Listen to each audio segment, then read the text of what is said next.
Rajko Vajc se tako na mesto direktorja zdravstvenega doma Medvode vrača po 6 letih vodenja ene največjih zdravstvenih ustanov na področju primarnega zdravstva pri nas, zdravstvenega doma Ljubljana Center.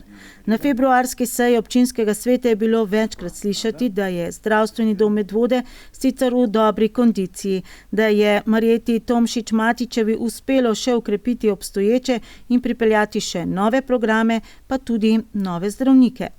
Trenutno stanje v zdravstvenem domu je dobro, klima med zaposlenimi je res odlična, obstajajo pa projekti, ki so bili začeti, so dobri, jih nameravamo izpeljati, eden od njih je tudi povečana dostopnost naših uporabnikov. Prav slednje, torej slabo dostopnost, kar običajno pomeni zvonjenje telefona v prazno ali elektronska pošta brez hitrega odziva, smo v času korone in sedaj izpostavljali kot največji problem. Tudi 4 pritožbe, ki jih je Vajt prejel v tem času, odkar je ponovno direktor zdravstvenega doma Medvode, so na to temo. Zato je vesel, da jim je uspelo zaključiti že prej zastavljen projekt prenove spletne strani z vzpostavitvijo pogovornega okna, ki ga lahko odprete ne le na računalniku, ampak tudi na mobilnem telefonu.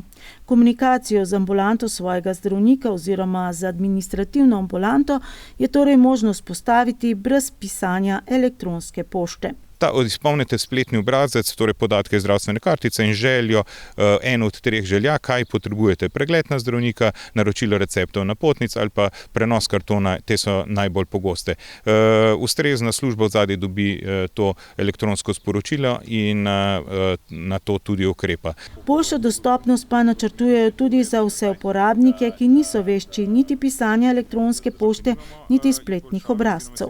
Delamo pa na tem, da z uvedbo IP telefonije, z kontrolo klicev na posamezno ambulanto, z izpisi neodgovorjenih klicev, bomo povečali dostopnost tudi za populacijo, ki je elektronska pismenost nekoliko težje gre od rok, tako da bo telefonska komunikacija še vedno možna in bojo lažje nadzirati in pa seveda tudi pregledati telefonske klice, tako da telefon ostaja seveda še vedno eden od načinov komunikacije in pa seveda naročanje v sami ambulanti, tako kot do zdaj.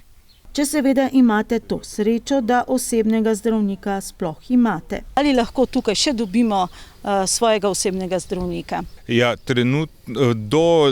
do spomladi, pred pričetkom moje ambulante so vsi zdravniki imeli polne glavarine in je opredelitev bila nemogoča.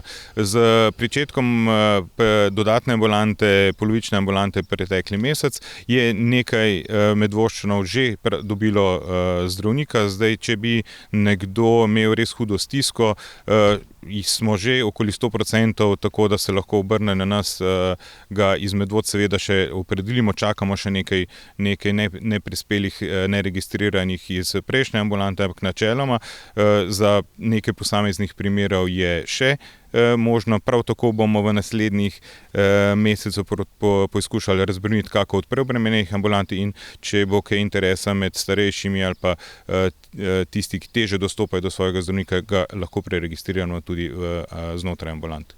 Z Vajdovo vrnitvijo smo namreč dobili še polovičko programa splošnega zdravnika, saj funkcijo direktorja opravlja le za polovični delovni čas. S njegovim prihodom pa se je modificirala tudi izbrana varianta načrtovanega prizidka k zdravstvenemu domu Medvode.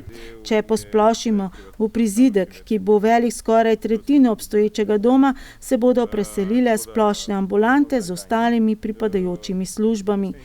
Tako bodo končno lahko izkoristili dobrobit tako imenovanih referenčnih ambulant, da bodo v tim družinskega zdravnika v enem prostoru lahko vključene še diplomirane medicinske sestre, kar v obstoječem domu zaradi prostorske stiske ni možno. V prav tako obnovljenem starem delu doma pa ne bi prostor dobile vse ostale dejavnosti in tudi nova lekarna. Lekarno si zaslužijo Medvoščani seveda najboljšo.